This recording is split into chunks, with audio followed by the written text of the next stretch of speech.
నేను కన్నాను కనుక నా బీజంలోంచి వచ్చారు, నా బిడ్డలు నా బీజంలోంచి వచ్చారు. నేను కన్నాను, పెంచాను, పెద్దవారు చేశాను, తిరుగుబాటు అయ్యారు. అయినప్పుడు కూడా తిరుగుబాటు చేసిన ఇయ్యాలకు అతను ఏ పని తెలుసుకుంటారని ఎదురు చూస్తున్నటువంటి మహాదేవుడు యేసుక్రీస్తు ప్రభుల వారు, ప్రేమ దేవుని బిడ్డలారా, పస్కా పశువుగా ఈ భూమి మీదకి రావాలి.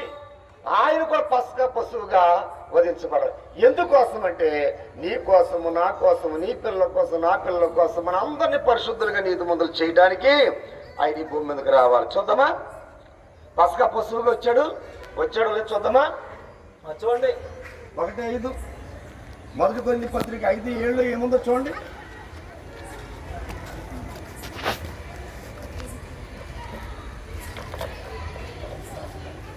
ఎలా చూడు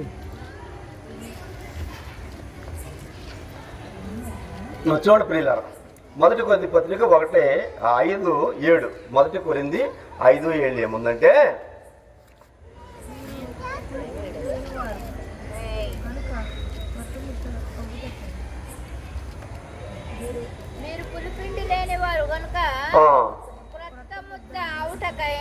కొత్త వృద్ధ అవుటకై ఆగండి. ఒకటే అమ్మ 5:7 కదండి. ఓకే అండి, చదవండి అమ్మగారు. ఆ పాతదైన పులిపిండిని తీసి పారవేయుడి, మీరు పులిపిండి లేని వారు కనుక కొత్త ముద్ద అవుటకే ఆ పాతదైన పులిపిండిని తీసివేయుడి.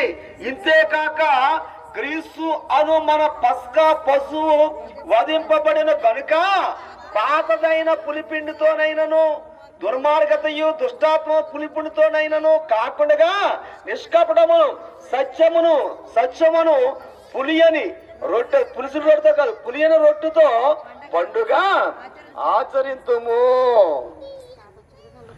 దుష్టాత్మము, దుర్మార్గము, పాతది ఏదైనా సరే, ఇదిగో బాప్తిజం తీసుకున్న మనము పాతవి గతించను సమస్తమును, ఇదిగో పాతవి గతించను కొన్ని క్రొత్త వాయులు అనలేదండి, సమస్తం. ఇంకొక మాట చెప్పనండి, ధనాపేక్ష